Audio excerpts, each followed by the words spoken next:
बिस्मिल्लाहिर्रहमानिर्रहीम, अस्सलाम वालेकुम नाज़रीन, आप देख रहे हैं 92.8 विद सादिया अफसाल। नाज़रीन, एक तरफ आजकल जहां कौमी असम्बली के माहौल को लेकर बहुत ज़्यादा बहस हो रही है, वहां पर जो तकारीर हो रही हैं, साथ ही इलेक्शन एक्ट का बड़ा जिक्र किया जा रहा है अपोजिशन की तरफ से इन पर्टिकुलर, और वो ये कहते हैं कि जी ये हुकूमत की तरफ से जो इक़दाम उठाया गया है इलेक्शन एक्ट को लेकर, ये इसमें ना तो अपोजिशन से मुशावरत की गई है और ख़ुद इलेक्शन कमीशन का जो जवाब आया है वो भी ये कहता है कि इसमें बहुत सारी ऐसी शिकें हैं जो आइन से मुतसादिम है। मिसाल के तौर पे इलेक्शन एक्ट ने ये जो ख़त लिखा है वजारत पार्लिमानी उमूर को, और उसमें ये बताया है कि हमारी इस पर कुछ रिजर्वेशंस हैं। इसमें सेनेट इलेक्शन की जो सीक्रेट की बजाय ओपन वोटिंग की बात की गई है वो आइन और सुप्रीम कोर्ट की राय के खिलाफ है। साथ ही उन्होंने कहा है कि आबादी की बजाय वोटर्स पर हल्का बंदियों की तजवीज़ भी आइन से मुतसादिम है। तो टोटल 13 शिकें ऐसी हैं, 13 शिकें उन्होंने कहा है कि इसमें वो आइन से मुतसादिम हैं और इस पर दोबारा से नज़रसानी की ज़रूरत है। और साथ ही साथ वो कहते हैं कि जी वज़ीर आज़म को भी इन तरमीम के हवाले से जो है वो नोटिस में लाया जाए। ये भी मुतालबा इलेक्शन कमीशन की तरफ से किया गया है। आज वज़ीर आज़म को लेकर एक बड़ी ख़बर जो थी, क्योंकि बड़े दिनों से ये मीडिया में ख़बरें गर्दिश कर रही थी कि जी अमेरिका ने पाकिस्तान को कहा है कि हमें दोबारा से बेसिस जो हैं वो अपने मुल्क में दिए जाएं, और माजी में भी इस पर बहुत ज़्यादा तनकीद होती रही। और आज वज़ीर आज़म ने एक इंटरव्यू दिया है HBO चैनल को, जिसमें उनसे ये पूछा गया कि क्या पाकिस्तान स्पेशल फोर्सेस को या CIA को ये इजाज़त देगा, वहाँ पर अपने बेसिस प्रोवाइड करेगा, अपने अड्डे जो है वो प्रोवाइड करेगा। तो वज़ीर आज़म का उस पर दो टोक जवाब था, एब्सोल्युटली नॉट। सो ये जिस पे खुद एंकर भी हैरान रहा वज़ीर आज़म का जवाब सुन के। उन्होंने कहा कि बिल्कुल ऐसा मुमकिन नहीं है। सवाल यही था कि अफ़गानिस्तान में जो ISIS, अलकायदा या दाइश के ख़िलाफ़ पाकिस्तान अपनी सरजमीन फराहम करेगा, बेसिस फराहम करेगा कि वहाँ पर ये कार्रवाइयाँ की जा सकें। तो वज़ीर आज़म ने कहा कि नहीं, ऐसा नहीं होगा। इसी पे सबसे पहले बात करेंगे। मेहमानों का आपसे तारुफ करवा दूँ। हमारे साथ इस्लामाबाद स्टूडियो में सेनेटर सहर कामरान साहिबा मौजूद हैं, सीनियर रहनुमा पाकिस्तान पीपल्स पार्टी, बहुत शुक्रिया आपकी तशरीफ़ आवरी का। अली मोहम्मद खान साहब हमारे साथ मौजूद हैं, सीनियर रहनुमा पाकिस्तान तहरीक इंसाफ के और वज़ीर मुमलिकत बराए पार्लिमानी उमूर, आपका भी बेहद शुक्रिया। और कैसर अहमद शेख साहब हमें ज्वाइन कर रहे हैं, सीनियर रहनुमा PMLN के MNA हैं, आपका भी शुक्रिया शेख साहब। अली मोहम्मद खान साहब, आपसे आगाज़ करना चाहूँगी। कुछ दिनों से ये ख़बरें जो वज़ीर आज़म के इंटरव्यू में उनका जो जवाब हमने सुनाया है, ये गर्दिश कर रही थी कि जी शायद इस बात को लेकर कुछ इख्तलाफ है मिलिट्री लीडरशिप के दरमियान और हमारी यहाँ पे सियासी क़यादत के दरमियान, वज़ीर आज़म साहब या हुकूमत के दरमियान। आज आप समझते हैं कि इस जवाब से ये मतलब अखज़ किया जाए कि सब एक पेज पर हैं और ये रियासत का फ़ैसला है कि अफ़गानिस्तान के ख़िलाफ़ CIA को या किसी को भी अपनी सरजमीन नहीं दी जाएगी? बिस्मिल्लाहिर्रहमानिर्रहीम, अल्लाहुम्मा सल्लि व सल्लिम मुबारक अला सय्यिदिना मुहम्मद। बेसिक फ़िलासफ़ी यही है कि अगर आपकी वजह से आपका हमसाया महफूज है तो आपको फिर आपका अपना घर भी महफूज होगा। और इमरान खान साहब ने आज जो बात की है, ये कोई ऐसी बात नहीं है कि उन्होंने अचानक कोई नई बात कर दी है। ये वो पॉलिसी है जो पिछले तकरीबन 22-23 साल से वो ये बात कर रहे हैं। ख़ासकर जब 2001 में अमेरिका हिंदुस्तान जो है अफ़गानिस्तान आया 9/11 के बाद, तो उन्होंने हमेशा एक तो ड्रोन अटैक्स के ख़िलाफ़ बड़ी बात की और दूसरा पाकिस्तानी सरजमीन किसी भी हमसाया मुल्क बिलखुसूस अफ़गानिस्तान के ख़िलाफ़ यूज़ होने के हमेशा ख़िलाफ़ बात की है। तो आज मैं समझता हूँ कि इमरान खान साहब ने he has stood true to his words. बड़ा मुश्किल होता है अपोजिशन में, तो बड़ा आसानी से लोग बात कर लेते हैं। हुकूमत में आके इक़्तिदार के सिंहासन पर बैठ के अपनी उन बातों को सच करना जिसके सच करने के लिए आप एक सुपर पावर को नाराज़ करें, मैं समझता हूँ इट नीड सम गट्स। और मेरे ख़्याल में वज़ीर आज़म साहब को पूरी पाकिस्तानी कौम को अप्रिशिएट करना चाहिए। ये वो स्टैंड था जो हमेशा पाकिस्तान अपने चीफ़ एग्जीक्यूटिव से मांगता था, और इमरान खान साहब ने यही बात की है कि बैन सुतूर उन्होंने बता दिया है कि अफ़गानिस्तान में अमन लाने के लिए तो हम किरदार अदा कर सकते हैं, अफ़गानिस्तान में अमन के लिए हम फैसिलिटेटर तो हो सकते हैं, लेकिन हमारी सरजमीन अफ़गानिस्तान में हमलों के लिए इमरान खान साहब जब तक वज़ीर आज़म है सवाल ही नहीं पैदा होता। बाकी आपने जो सवाल किया कि क्या इस पे इस्टेब्लिशमेंट और सब एक पेज पे हैं, तो इमरान खान साहब जब से वज़ीर आज़म हैं तो मेरे ख्याल में उनको उसी तरह से सिस्टम है कि इस्टेब्लिशमेंट जो है वो एक पेज ही है और बाकी रियासत और हुकूमत, देखें ये इस तरह की बातें, हुकूमत पाकिस्तान का फ़ैसला है इमरान खान उसके चीफ एग्जीक्यूटिव हैं और वो जो फैसला करते हैं वही इम्प्लीमेंट होगा। और chief of the army staff हो गए और जो हसास इदारे हैं, जो इस्टेब्लिशमेंट है, सारे उस पर एक गुफ्त शनीद के बाद ही एक पॉलिसी बनती है। ऐसा नहीं है कि ऑफ द कफ आप एक बात कर लें। और हमेशा इमरान खान साहब जो हैं अल्हम्दुलिल्लाह इस दौर में वो चीज़ नहीं है कि एक बड़ा कोई फासला रहता था माजी में इस्टेब्लिशमेंट और चीफ एग्जीक्यूटिव के बीच में। तो ये इंशाल्लाह फैसला पूरी रियासत का है और मैं समझता हूँ कि इमरान खान साहब ने पहली बार पिछले 35-40 साल की तारीख में एक ऐसा स्टैंड लिया है कि जो बहुत साल पहले जब आप और मैं पैदा भी नहीं हुए थे और उस वक्त एक फील्ड मार्शल ने एक बात की थी कि फ्रेंड्स नॉट मास्टर्स, तो आज से 50-55 साल पहले की हुई वो बात आज इमरान खान साहब सच साबित कर रहे हैं कि yes you can be our friends but not masters. Pakistan will not take any dictation. हम वो फैसला करेंगे जो पाकिस्तान सही है, जो पाकिस्तान के अवाम और रियासत पाकिस्तान के मफाद में होगा। बिल्कुल ठीक है। नहीं, ये अच्छी बात है, ये जो आप कह रहे हैं, ये वज़ीर आज़म साहब का आज जो उन्होंने जिस तरीके से बयान दिया है वो ज़रूर अप्रिशिएट किया जाना चाहिए। एंड आई रिमेंबर 2012 में उन्होंने इस पे ट्वीट्स भी किए थे और उनमें से एक ट्वीट इसी हवाले से था और यूएस को कहा था that we will be your friends but we will not be your slaves. ये वज़ीर आज़म साहब ने आज हुकूमत में आने के बाद साबित किया है।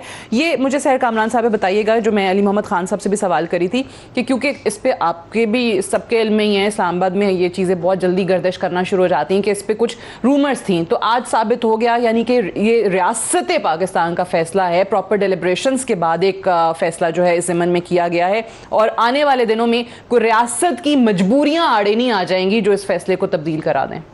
शुक्रिया सादिया। देखिए, मैं ये याद कराती चलूँ कि पॉलिसीज़ जो है वो पार्लियामान में बनती हैं।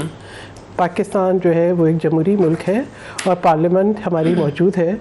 मैं समझती हूँ एक हसास मामला है, वज़ीर आज़म साहब को आके पार्लियामेंट को जो है एतमाद में लेना चाहिए है, पार्लियामेंट से कमिटमेंट करनी चाहिए। क्योंकि इमरान खान अहमद न्याज़ी साहब की जो हिस्ट्री रही, उनके कॉल और फेल में बहुत तज़ाद रहा। अभी पिछले दिनों आप र्यूमर्स की बात कर रही हैं, मुख्तलिफ़ किस्म की हमने र्यूमर्स सुनी। हम अमेरिका के जो पेंटागन से, जो उनकी वजारत दिफा से जो बयान आए वो भी हमने सुने।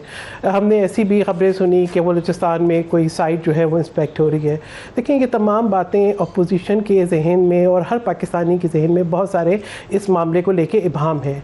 फिर इमरान खान अहमद न्याज़ी साहब का as a commerce minister Bharat के मामले में एक स्टेटमेंट आता है, एज ए वज़ीर आज़म एक और स्टेटमेंट आता है और हम ये समझते हैं कि ये जो मामला है ये कौमी सलामती का मामला है और इस मामले के ऊपर इमरान खान अहमद न्याज़ी को कोई कमिटमेंट देनी है तो पाकिस्तान की पार्लियामेंट को दें, एतमाद मिलें, तमाम जो हकाइक हैं वो पार्लियामेंट के सामने रखें। एक आज देखें, वज़ीर आज़म ने एक इंटरनेशनल मीडिया को ऑब्वियसली एक पोजीशन तो अपनी वाजे कर दी ना कि पाकिस्तान का वज़ीर आज़म बात कर रहा है, इंटरनेशनल मीडिया, पूरी दुनिया को ये मैसेज तो गया ना। सादिया, बात यह है कि मीडिया स्टेटमेंट्स पे अगर मैं एतबार करने लगूँ तो मीडिया स्टेटमेंट पे तो आप ये देखें कि जापान और जर्मनी की सरहदें भी मिलती हैं।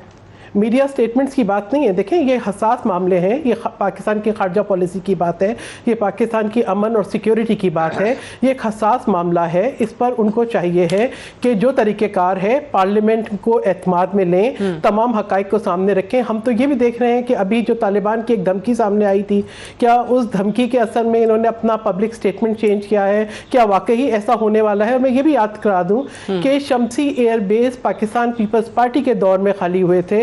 ये उस वक्त हुए थे जब सलाला चेक पोस्ट पे हमले के बाद नेटो सप्लाई रूट्स भी पाकिस्तान पीपल्स पार्टी की हुकूमत ने बंद किए थे। तो मैं जब ये बात कर रहे हैं जुर्रत और बहादुरी की, तो मैं अमली इकदाम की बात कर रही हूँ, मैं आपसे पब्लिक स्टेटमेंट्स की बात नहीं कर रही हूँ।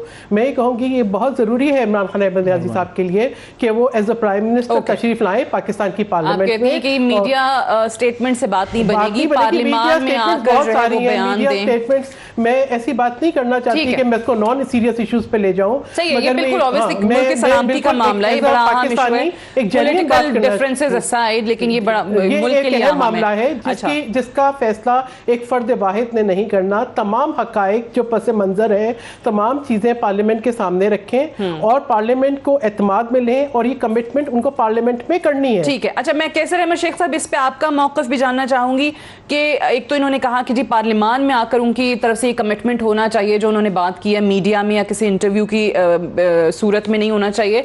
साथ ही साथ आपको लगता है कि ये दबाव के तहत ये फैसला किया गया है, जो अभी सहर कामरान साहब ने जिक्र भी किया कि जी वो जो तालिबान की तरफ से धमकी आई उसके बाद तो नहीं ऐसा कोई फैसला किया गया और कोई मुस्तकबिल करीब में चांसेस तो नहीं है कि तब्दील हो जाएगा फैसला? बिस्मिल्लाहिर्रहमानिर्रहीम। देखिए, ये तो हम सब एग्री कर रहे हैं ना कि ये बहुत सेंसिटिव मैटर है और इसका तमाम हमारी कौम ने इसके नतीजे जो है वो भुगतने हैं, जो भी फैसला होना है। देखिए, ये ठीक है, प्राइम मिनिस्टर है हमारे, वो उन्होंने बयान आज दे दिया, लेकिन ये प्राइम मिनिस्टर सिर्फ खुद फैसला नहीं कर सकते। हो सकता है कि उनकी जो बात है उससे मैं एग्री करूँ, मैं एग्री करता हूँ, लेकिन जब तक तमाम मामलात पार्लियामेंट के सामने नहीं आ जाएं, ये बहुत सेंसिटिव मैटर है।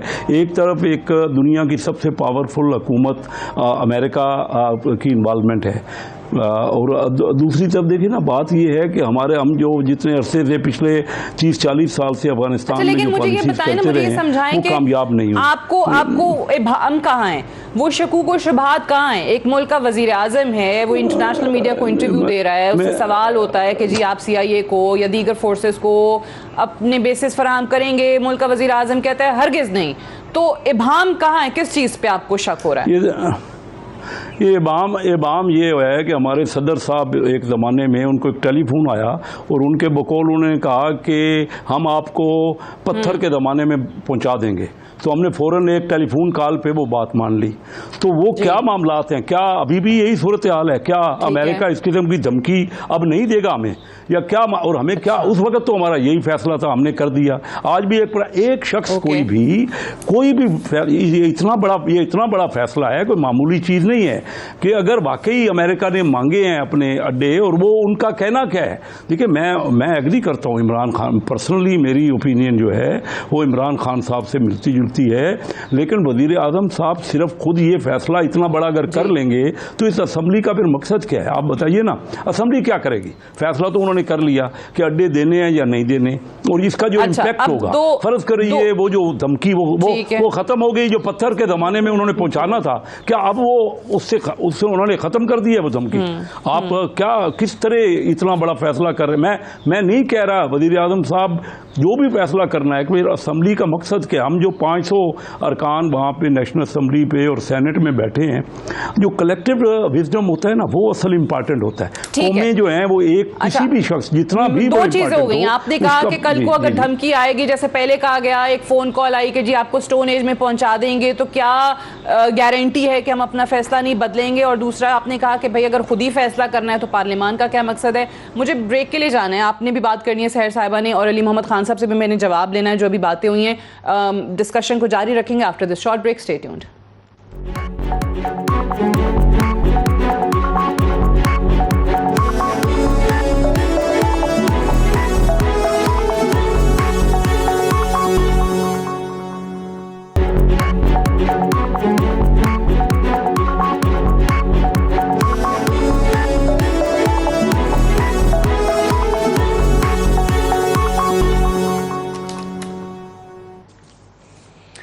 Welcome back. प्रोग्राम में एक बार फिर से खुश आमदीद। सहर कामरान साहब, आप भी मैं जो चाह रही थी वो बात कर लें, फिर मैं इकट्ठा अली मोहम्मद खान साहब से जवाब ले लूँ। देखिए, पहली चीज़ जो बहुत इम्पॉर्टेंट है वो समझने की ये है कि कोई भी प्राइम मिनिस्टर या कोई भी गवर्नमेंट जो स्ट्रेंथ ड्राइव करती है वो पार्लियामेंट से करती है। ठीक है। अगर पीपल्स पार्टी ने सलाला चेक पोस्ट बंद की, सलाला चेक पोस्ट के हमले के बाद नेटो सप्लाई रूट्स बंद किए, तो उसकी वजह ये थी कि एक नेशनल कंसेंसस बिल्ड किया पार्लियामेंट में, और उसने अमेरिका को मजबूर किया कि वो अपॉलॉजी भी करे। ठीक है, अगर प्राइम मिनिस्टर साहब भी समझते हैं कि एज ए फ़र्द वाहिद मैं कोई पब्लिक स्टेटमेंट दूंगा, उस पब्लिक स्टेटमेंट पे हम थोड़े अरसे वाह तो कर सकते हैं, यकीनन sovereignty of the country is very important, लेकिन ये कि उसके लिए आपको पार्लियामेंट में आना पड़ेगा, आपको एतमाद में लेना पड़ेगा। आपके साथ जब आपकी स्ट्रेंथ होगी पार्लियामेंट की, आपकी पार्लियामेंट की strength means that you have a national consensus, तब आप, क्योंकि तमाम मेंबर्स जो है अपनी अपनी कॉन्स्टिट्यूंसी को, अपने अपने इलाके के लोगों को रिप्रेजेंट करते हैं। अगर पार्लियामेंट की स्ट्रेंथ भी आ गई तो वो वाली चीज जो कैसर अहमद शेख साहब ने कही कि भाई कॉल आई कि जिस नहीं करेंगे तो फिर स्टोन एज पे पहुंचा देंगे। आपने देखा ना, पाकिस्तान पीपल्स पार्टी ने नेटो सप्लाई रूट्स बंद किए ना, अमेरिका जैसी सुपर पावर ने अपोलोजाइज किया ना, ये हिस्ट्री का हिस्सा है हमारी। ठीक है। क्या आपने कभी सोचा था कि अमेरिका अपोलोजाइज करेगा? कभी आपने सोचा था कि कोई हुकूमत इतना स्टैंड लेगी कि वो जो है नेटो सप्लाई रूट्स जो है वो बंद करेगी? पीपल्स पार्टी की हुकूमत ने ये करके दिखाया। ये जो कहते हैं 2001 का मुआहिदा, air line of communication, ground line of communication, हमने बताया ना कि आपकी हमारा मुल्क हमारे लिए इंपॉर्टेंट रखता है, हम इंपॉर्टेंस रखता है, हमारी अपनी खुद मुख्तारी वो इंपॉर्टेंस रखती है, इसलिए कि हम हर चीज़ को पार्लियामेंट में लेके गए। इमरान खान अहमद न्याजी साहब जब यमन के मामले में समझते थे कि पार्लियामेंट को फैसला करना चाहिए है, तो आज भी हम उनको ये बात समझनी होगी कि आप अपने आप को सच्चा साबित करना है तो आप पार्लियामेंट में आए, ठीक आप है, पार्लियामेंट में एतमाद में लें, अली मोहम्मद कॉन्सिक्वेंसेस खान को साहब वो कह रहे हैं और कि ये भी बताएं कि पाकिस्तान के अवाम की सेफ्टी एंड पार्लियामान का क्या फायदा है और धमकी आने के बाद क्या गारंटी है कि फैसला चेंज नहीं होगा, ये नुकात उठाए गए हैं। अच्छा, मैं ज़रा एक थोड़ा सा यहाँ वजाहत करना चाहूँगा। देखिए, इस वक्त जो हमने बजट दिया है ना, हमने खुद कहा है कि IMF जो है उसको हमने नहीं लिया कॉन्फिडेंस में, और वो अपनी जो 3-4 महीने बाद दोबारा रिव्यू करेंगे। अच्छा, वो सारे का सारा बजट भी डिपेंडेंट है IMF पे। FATF का जो मामलात हैं वो भी उन्होंने हमारे ऊपर प्रेशर डालने के लिए पेंडिंग रखे हुए हैं, और फिर इंडिया कश्मीर पे जो प्रेशर डाल रहा है। अच्छा। इंडिया क्योंकि अमेरिका के साथ इस वक्त उनकी बहुत ज़्यादा उनका इकट्ठ है। ये तमाम चीज़, मैं नहीं कहता फैसला जो भी है हम बिल्कुल स्टैंड लें, लेकिन फिर हम अपने लोगों को पूरा तैयार रखें कि जो इसके लेकिन आप कह रहे हैं कि ये तमाम चीजें जो हैं वो दबाव में ला सकती हैं पाकिस्तान को, जो वज़ीर आज़म साहब कह रहे हैं उसके बरक्स फैसला करवाया जा सकता है। हमें ये बातें जी हाँ, ये हमें थ्रेड बेयर डिस्कस करना है असेंबलियों में और सेनेट में, ताकि लोगों को फिर अगर आपने ये फैसला करना है तो उसके जी अली मोहम्मद खान साहब, लोगों को भी आपने, ये मामूली फैसला नहीं है। जी हाँ, ठीक है शेख साहब, got your point. Ali Mohammad Khan साहब,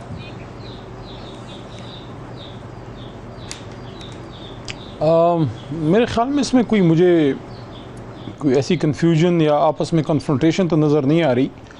जो बात ये मोहतरम लोग कर रहे हैं वो यही है कि आप पार्लियामेंट में भी इसको लेके आएँ, तो पार्लियामेंट में इसको हम ला भी चुके हैं। ये जो बात खान साहब ने की है, एग्जैक्टली यही बात वज़ीर ख़ारजा साहब ने, मैं ख़ुद मौजूद था, उनके साथ ही मैं बैठा हुआ था सेनेट में जब एक इशू उठा था और वहाँ डिमांड आई थी कि पाकिस्तान की हुकूमत अपनी पोजीशन एक्सप्लेन करे, और वहाँ फिर वज़ीर ख़ारजा साहब ने आके पॉइंट ब्लैंक की बात की थी कि वो ज़माने चले गए कि हम यहाँ पे अपने अड्डे वगैरह देंगे, क्योंकि उससे बेसिकली पाकिस्तान का अपना नुकसान होता है ना, कि अगर आपकी सरज़मीन से किसी और की सरज़मीन पे अटैक होता है तो क्या आप एक्सपेक्ट कर सकते हैं कि वहाँ से फिर फूल आएंगे, खुदकुशी आएंगे?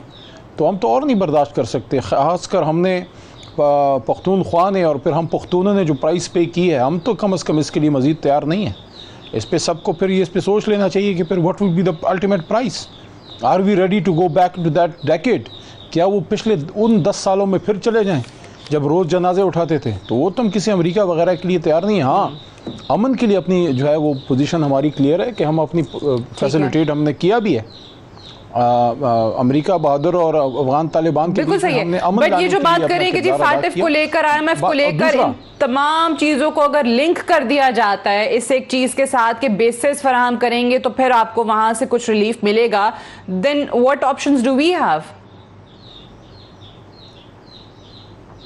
देखिए, मैं आपको एक चीज़ बताऊं, दुनिया में कौमें वही खड़ी रहती हैं और दुनिया उनको रिस्पेक्ट देती है जो अपनी रिस्पेक्ट करवाना जानती हैं। गैरत है बड़ी चीज़, जहाने तगुदों में पहनाती है दरवेश को ताजे सरे दारा। और ये कोई जज्बाती फ़ैसला भी नहीं है, इसके पीछे ठीक ठाक थिंकिंग है, क्योंकि हमने कोई जज्बातियत पे आके तो नहीं करना। हमने अपने मुल्क को हमने देख लिया ना, वो एक फ़ोन कॉल का नतीजा, वो ज़माने चले गए, फ़ोन कॉल के भी चले गए, और रेमंड डेविस को हवाले करने वाले ज़माने भी चले गए, एबटाबाद ऑपरेशन वाले ज़माने भी चले गए, और सलाला वाले भी चले गए। उनको पता था कि उस वक्त की लीडरशिप, मैं अफसोस के साथ कहना चाह रहा हूँ, कॉम्प्रोमाइज़ थी। इस वक्त इमरान खान साहब की क्या कोई कमज़ोरी तो बाहर है नहीं ना, हमने कोई मिलिट्री लीडरशिप के साथ एक मामले पर डिफरेंसेस के वोट लेके आए का टाइम भी आप कहते चला गया, नुक्ता जो है वो रह गया है, और वो नुक्ता ये है कि पार्लियामेंट की बात जो इन्होंने की है वो बिल्कुल 100% सही बात है।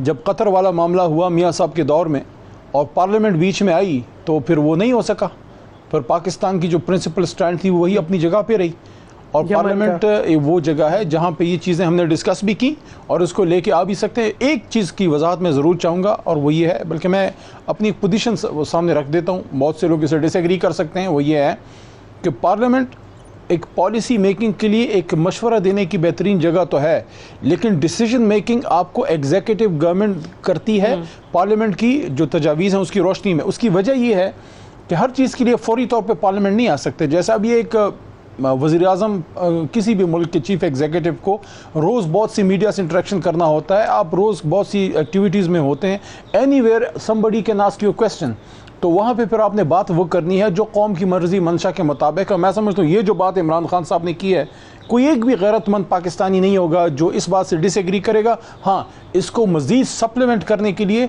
जो सैर कामरान साहबा ने बात की है, मैं उससे एग्री करता हूँ कि पार्लियामेंट में भी अगर जरूरत हो और जरूरत है इसको लाया जा सकता है। पार्लियामेंट जो है वहाँ पे लाएंगे, it strengthens you, it strengthens the government. Policy making parliament में होती है, this they have to understand. Okay, अच्छा, ये तो वो एक चीज़ तो क्लियर होगी। उन्होंने कहा कि जी फॉरेन मिनिस्टर की तरफ से जो है वो वाजे तौर पर पार्लियामान में पॉलिसी बयान जारी हो गया है, तो उसके बाद इबाम रहता ही नहीं कि क्या रहा है पार्लियामेंट का तरीक़ेकार जो पीपल्स पार्टी के दौर में हुआ है कि तमाम वो इदारे जो पाकिस्तान की सिक्योरिटी से मुतालिक थे वो आए पार्लियामेंट में आके उन्होंने तमाम सिचुएशन को ब्रीफ किया। उसके बाद कंसेंसस से एक फैसला हुआ और पूरी कौम की एक आवाज़ थी। इस पूरी यही जब आर्मी पब्लिक स्कूल पे हमले के बाद नेशनल एक्शन प्लान जब वो अप्रूव हुआ तब भी यही तरीक़ेकार था कि पार्लियामेंट के अंदर एक कंसेंसस से फैसला हुआ। अब ये जो इनके एक जहन के अंदर है ना कि एग्जेक्टिव फैसला करते हैं और वज़ीर, देखिए आपका जो बयान है मीडिया को, वो आपका बयान तो हो सकता है, आप उसको स्टेट पॉलिसी नहीं कह सकते। आपको पॉलिसी बनानी है तो पार्लियामेंट के अंदर पॉलिसी बनती है, आपको आना है, पार्लियामेंट को एतमाद में लेना है, क्योंकि कॉन्सिक्वेंसेस एक शख्स नहीं फेस करता, तैयारी एक शख्स नहीं करता। ये पाकिस्तान का मामला है और पाकिस्तान किसी डिक्टेटरशिप। अच्छा, ये जरा थोड़ा सा बताए जी अली मोहम्मद खान साहब की, ये वो कह रही है कि एक मीडिया पे बयान था, एक इंटरव्यू हुआ, एक सवाल किया गया, बयान दे दिया। Is this not the state policy? क्या डिक्टेटरशिप है कि एक फर्द वाहिद बनाता है? You have to discuss, it's a sensitive issue. आपको आके पार्लियामेंट में डिस्कस करना है, आपको पार्लियामेंट का एतमाद लेना है। तो क्या नहीं, दो बातें मैं यहाँ पे करूँगा, ज़रा मुझे बोलने देना। क्या वज़ीर आज़म से अगर कोई सवाल करे तो फौरी तौर पे पार्लियामेंट हाउस आके वो फ़ोन कॉल करके और उसके बाद जवाब देगा? वज़ीर आज़म बाइख्तियार होता है, पॉलिसी मेकिंग जो होती है किसी भी गवर्नमेंट ऑफ द डे का प्रेरोगेटिव होता है। पार्लियामेंट में आके आप डिस्कस करते हैं, वहाँ आप आइडियाज़ लेते हैं, पॉलिसी फार्मूलेशन में आपको वहाँ से हेल्प मिलती है, लेकिन at the end of the day एक जो एग्जीक्यूटिव गवर्नमेंट होती है वो पॉलिसी साजी करती है, उसके लिए फिर आप यहाँ पे आके आप राय लेते हैं। वज़ीर आज़म पाकिस्तान जब बोलता है वो स्टेट पॉलिसी होती है। वज़ीर आज़म पाकिस्तान जब बात करता है उसके पीछे 22 करोड़ आवाम होती है। शर्त यह है कि वो एक पॉपुलर लीडर हो, शर्त यह है कि उसमें दम हो बात करने का, शर्त यह है कि उसके स्टेक्स मुल्क से बाहर ना हो, शर्त यह है कि उसके असासे मुल्क से बाहर ना हो, शर्त यह है कि उसको अपनी कुर्सी की फिक्र ना हो, उसको अपने मुल्क की फिक्र। देखिए ये सियासी बयानात हैं सारे। अब कैसर अहमद शेख साहब, एक चीज जो अली मोहम्मद खान साहब के बात से समझ में आ रही है वो ये कि जी वजीर आजम है, उन्होंने एक बयान दे दिया है, मुल्क के चीफ एग्जीक्यूटिव हैं, उनकी तरफ से स्टेटमेंट आ गया, वो कहते हैं हुकूमत की या वजीर आजम ने जो कह दिया है वही पॉलिसी है, वही पॉलिसी स्टेटमेंट है। अब हाँ, वो कहते हैं कि हुकूमत चले इस चीज से इनकार नहीं कर रही कि आप उसको पार्लियामान में ले जाएं, वहां आप जाएं, वहां तजावीज जाएं, लोग पलक सीधी करने के लिए आप बिल्कुल तजावीज ले सकते हैं। नहीं, मैं ये कहना चाह रहा हूँ कि अगर ये बात थी तो हमारा बजट जो डिफेंस बजट, अली मोहम्मद खान साहब को मैं वादे तौर पे कह रहा हूँ, इस बजट में और कम हो गया है। जब मुस्लिम लीग का दौर था तो इंडिया का 6.5 गुना था, 6.5 गुना डिफेंस बजट था। आज वो 8 गुना हो गया, यानी हमारा $10 बिलियन से 9 बिलियन इस बजट में रखा गया है और इंडिया $70 बिलियन पे पहुँच गया है।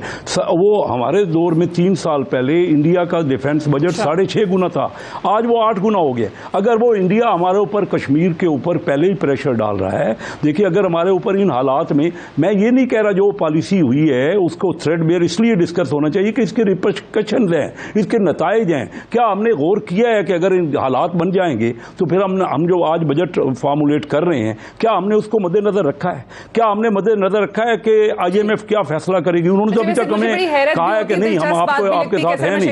आपको तो मैं अप्रिशिएट करती हूँ कि आप ज़ाहिर है बड़ी सच्ची बातें भी कर जाते हैं, ऐसी बातें भी कर जाते हैं जो आपकी शायद पार्टी की पॉलिसी से हटके होती है। लेकिन अली मोहम्मद खान साहब ये जरूर बताइएगा, क्योंकि एक टाइम पे PMLN के लोग जो हैं वो डिफेंस बजट के कम करने के मुतालबे में बात किया करते थे कि जी बड़ा गलत है, एक इदारा जो है वो इतना बजट ले जाता है। और आज जो है वो जो कैसर अहमद शेख साहब बता रहे हैं कि जी आपका इंडिया पड़ोसी का तो $70 बिलियन हो गया, आपने 10 से 9 बिलियन कर दिया, आपने कम कर दिया। जी हाँ, बात तो यही है। मैं ये कह रहा हूँ कि फिर हम ये जो रिपरकशन होंगी क्या इन हालात में, मैं नहीं कह रहा जी, अली मोहम्मद खान बोले, आप बताएं। जी अली मोहम्मद खान साहब। जी, पाकिस्तान के डिफेंस पे तो कोई कॉम्प्रोमाइज़ नहीं है और उनका बजट ज़रूरत के मुताबिक बढ़ा भी जाएगा। लेकिन जब हमारी हुकूमत आई तो जिस तरह मिनिस्टर्स ने अपनी तनख्वाहें कम की, जिस तरह सिविल ब्यूरोक्रेसी की भी तनख्वाहें नहीं बढ़ी, अब इस साल इंशाल्लाह बढ़ जाएंगी। तो उसी तरह मिलिट्री एस्टेब्लिशमेंट ने, उन्होंने भी उसी तरह सेक्रीफाइस किया कि ना, उन्होंने साबित किया कि ना वो सिर्फ जान की कुर्बानी दे सकते हैं बल्कि माल की भी दे सकते हैं। लेकिन उनके डिफेंस रिक्वायरमेंट्स पे कोई कॉम्प्रोमाइज़ नहीं होगी और सवाल ही नहीं पैदा होता। पाकिस्तान एक इस्लामिक न्यूक्लियर स्टेट है और इसकी तो डिफेंस पे कॉम्प्रोमाइज़ करने का मतलब है आप रियासत पे कॉम्प्रोमाइज़ करें, तो वो ना हम कर सकते हैं ना हमसे पहले किसी ने कोई कर सकता है। ये तो एक पाकिस्तान की स्टेटेड पोजीशन है कि हमारा जो है, जिस वक्त आप जहाँ पे हैं, देखें आपके पड़ोस में एक न्यूक्लियर आपके एक एनिमी मौजूद है जो हर वक्त आपके लिए एग्जिस्टेंशियल थ्रेट, और कश्मीर जो है एक न्यूक्लियर फ्लैश पॉइंट है। इस सूरत हाल में तो इसकी कोई गुंजाइश ही नहीं है।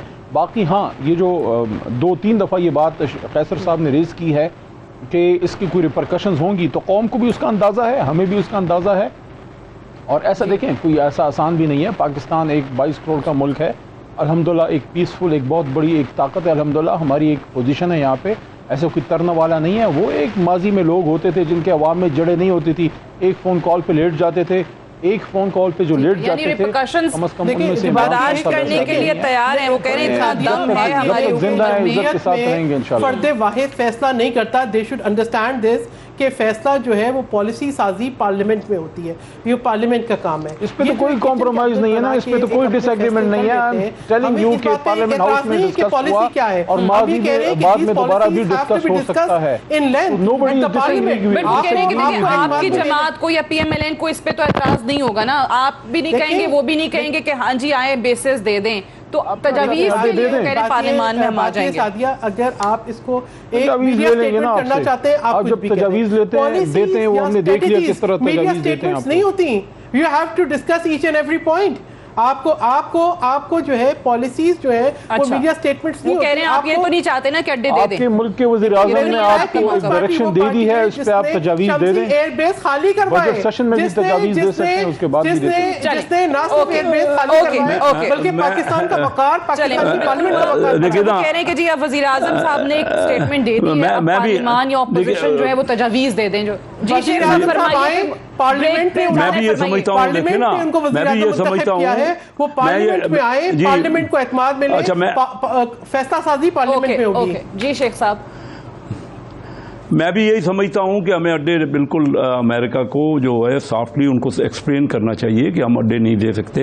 लेकिन मैं ये कह रहा हूँ कि आप बताइए कि FATF जो है पिछले 4 साल से लटका हुआ है, उन्होंने ये हमारे ऊपर जो प्रेशर रखे हुए हैं, आप बताइए कि हमें उसकी तैयारी हमें मुकम्मल करनी है। अगर हमने ये बहुत बड़ा मामला है, ये आप आसान ना समझें, क्योंकि इंडिया और अमेरिका का जो गठजोड़ है, और इंडिया जो पिछले साल भी हमारे ऊपर प्रेशर डाल चुका है, और जो कश्मीर के मामलात हैं, इस मामले को बहुत ज़्यादा डिबेट करें। मैं इस फेवर में हूँ कि पाकिस्तान अफोर्ड नहीं कर सकता किसी भी फॉरेन कंट्री को इस वक्त अड्डे देने के। पाकिस्तान जो है वो बिल्कुल अड्डे ना दे, लेकिन आप कहते हैं कि इस मामले पर ज़्यादा बातचीत होनी चाहिए। हर जुम्मे को उन मामलात को समझें, चलिए मुझे समझाएं, मुझे एक ब्रेक के लिए जाना है, ब्रेक से वापस आएंगे तो प्रोग्राम को यहीं से आगे बढ़ाएंगे। Stay tuned.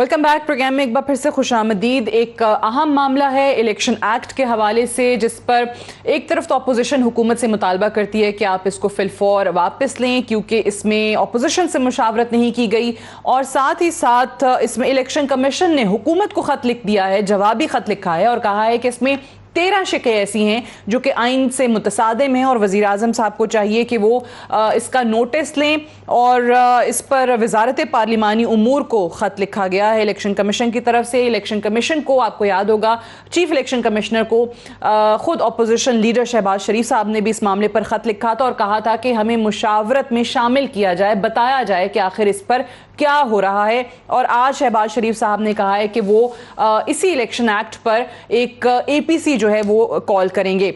अली मोहम्मद खान साहब, ये आपकी वजारत को आज जवाबी ख़त आया है इलेक्शन कमीशन की तरफ से, और इसमें उन्होंने कहा है कि आप सेनेट इलेक्शन की जो सीक्रेट इलेक्शन की बजाय ओपन बैलेट की बात करते हैं वो भी आइन से मुतसादिम है, आबादी के बजाय वोटर्स पर हल्का बंदियों की जो तजवीज़ है वो भी आइन से मुतसादिम है, तो कुल 13 शिकें। तो इस पर फिर आप नजरसानी कर रहे हैं? जी, इस ख़त का तो जो मुनासिब जवाब है वो भी दे दिया जाएगा। जो EVMs वगैरह हैं उसको डॉक्टर बाबर अवान साहब देखते हैं। देखें, ये जो अभी हमारा मुआहदा हुआ है अपोजिशन के दोस्तों के साथ, वो एक कमेटी बनाने का है जिसमें हमने ये तो एग्री नहीं किया कि पूरे लॉस को वापस लिया जाएगा, क्योंकि हुकूमत का नुक्ता नज़र ये है कि क़ानून के मुताबिक काम हुआ है। अपोजिशन ने उसमें उनके शकूक शुबात ये हैं कि जल्दी में हुआ है, उजलत में हुआ है, इतनी तेज़ी से, इतनी सूरत से नहीं होना चाहिए था जी। तो उस पर अपोजिशन के साथ इस बात का इंदिया दिया गया कि ठीक है, जिन लॉज पे आप कोई शिकायत है उसका जायज़ा ले लिया जाएगा कि उनमें क्या सुकम है। बाकी लॉज वापस लेने का हुकूमत ने तो कोई मुआहदा नहीं किया। हाँ, जायज़ा लेने का उनके साथ एक एग्रीमेंट है कि उनको देख लिया जाएगा, और वो अभी सेनेट ऑफ पाकिस्तान में है। सेनेट में 2 तरीके हैं, या तो वहाँ पे उन्हीं स्टैंडिंग कमेटीज़ में उनको देख लिया जाएगा, या तरमीम डाल के वापस कौमी असम्बली भेज दिया जाएगा। जो भी फिर सीनियर क़यादत फ़ैसला करेगी वो उसको देख लिया जाएगा।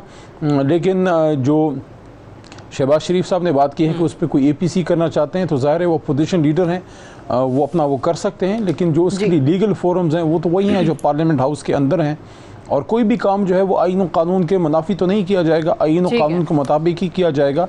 और इलेक्शन कमीशन को हम किसी ऐसे काम पे मजबूर नहीं करेंगे जो या उनकी इस्तेदाद से ज़्यादा हो या आईन या कानून इसकी इजाज़त नहीं देता। हाँ, जो ओवरसीज़ पाकिस्तानीज़ हैं उनके बारे में वज़ीर आज़म इमरान खान साहब हमेशा हमारी पॉलिसी का भी एक हिस्सा रहा है कि उनको स्टेक होल्डर बनाया जाए, उनको वोट डालने का हक़ दिया जाए, उनको पाकिस्तान की पॉलिसी मेकिंग में, पाकिस्तान की फ़ैसला साजी में कुछ ना कुछ किरदार हम ज़रूर दें, क्योंकि उन्हीं के फ़ॉरेन एक्सचेंज रिज़र्व्स जो हमारे बढ़ते हैं उनके रेमिटेंसेस की वजह से बढ़ते हैं, पाकिस्तान की मईशत के लिए रीढ़ की हड्डी की हैसियत रखते हैं। तो हमें उनको अपनी ताकत बनाना चाहिए, और उनके राइट ऑफ वोट पे जो है हम सबको मेरे ख्याल में एक पेज पे होना चाहिए। तो उसके लिए अगर वो कोई बातचीत करनी भी पड़ेगी तो अपोजिशन से की जाएगी। अभी तो बात सेनेट में है, सेनेट में अभी इसका अमल जो है वो होना बाकी है।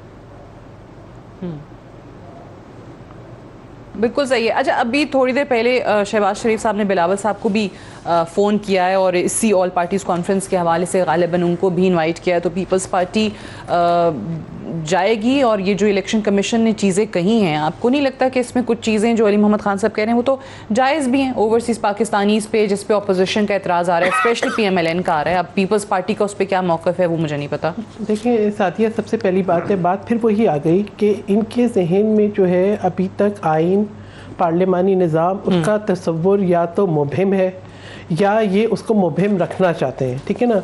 अब तक जो है वो ये नहीं समझते कि जो है कानून साजी कैसे होती है। बुलडोज कराने से कानून आप जो है पार्लियामेंट की जो एक होती है ना कि आप कंसेंसस लेते हैं, आप रियल एसेंस लेते हैं, आप वो नहीं लेते। जो ओवरसाइट है पार्लियामेंट्री वो नहीं होता। आपने अपनी ताकत की बुनियाद के ऊपर आपने एक हाउस से बुलडोज करा लिया और आपने कहा कि जी कानून जो है, आप देखें क्यों होती है ओवरसाइट, कि आप उसको प्रॉपर टाइम दें, डिस्कस करें, मे बी अपोजिशन जो मेंबर्स हैं वो आइडेंटिफाई करें कि आपकी ये शिकें आइन से मुतसादिम है, ये नहीं हो सकते। एक आईनी इदारा आपको लिख रहा है, आप जो कह रही हैं कि वो जितनी बातें कर कर रहा है वो सही कह रहा है। ओवरसीज की बात बिल्कुल देखिए, हमारे जहन में इलेक्शन को पार्टी लेकर चाहती बहुत है से कि उनको इबाम है। मैं पाकिस्तान right से to बाहर voting बहुत दिया अरसे जाए। रही हूँ हाँ। और मैंने ये भी देखा है, कुछ हमने वो रेफरेंडम और कुछ ऐसे वो देखे भी हैं जहाँ पे आपके जो डिप्लोमेटिक मिशंस हैं उनका इतना असर रसूख होता है कि पूरा जो वोटिंग प्रोसेस होता है वो मैनोवरिंग और मैनिपुलेटेड होता है। ठीक है, तो बहुत सारे इबाम हैं और बहुत सारी चीज़ें, आप अगर कोई चीज़ शफाफियत के साथ करना चाहते हैं तो उसका तरीक़ेकार यही है कि आप एक कानून जो है आप डंडे की बेसिस पे नहीं आप पास कह रही कि करा सकते। मुशावरत करके तजावीज लेकर जो है करते तो बेहतर और होता। इन्होंने कैसे कल अहमद से शेख अब तक साहब इनके बयान 2 दफा बदले, पर ठीक है। पहले एक दिन शेख एग्रीमेंट साहब, करते हैं, इलेक्शन एक दिन एक्ट उससे मुनरिफ होते हैं, आज कहते हैं कि जी हम उसको डिस्कस करेंगे। तो ये तो बहुत, मैं समझती हूँ कि तजाद है ठीक इनकी है। गुफ्तगू शेख में। साहब, आप लोग भी अब एपीसी बुला रहे हैं, इलेक्शन कमीशन ने भी 13 नुकात की निशानदेही कर दी है। आप देखिए ना कितना यानी अजीब सी बात है कि इलेक्शन कमीशन इलेक्शन करवा रहा है और वो एक पावरफुल और इंडिपेंडेंट इदारा है। अब वो ये कह रहे हैं कि ये आपने जो तरमीम करें वो गैर कानूनी आप कर ही नहीं सकते। तो इतना भी नहीं किया कि पहले इलेक्शन कमीशन से कोई आपस में डिस्कस कर लेते। ये पता नहीं अपने आप को क्या समझते हैं, अकले कुल समझते हैं, जो चीज़ इनके दिल में आती है। अब हम तो सिर्फ यही कह रहे थे ना असेंबली में कि इन कवानीन को डिस्कस कर लें, डिस्कस कर लें। टाइम थोड़ा रह गया, किसी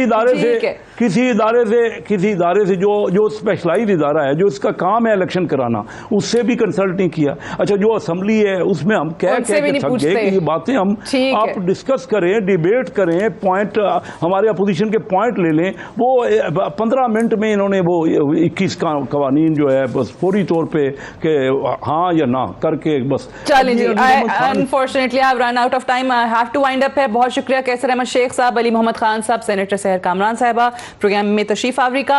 आज के लिए इतना है। I'll see you tomorrow इंशाल्लाह। इजाजत दीजिए, खुदा हाफिज़।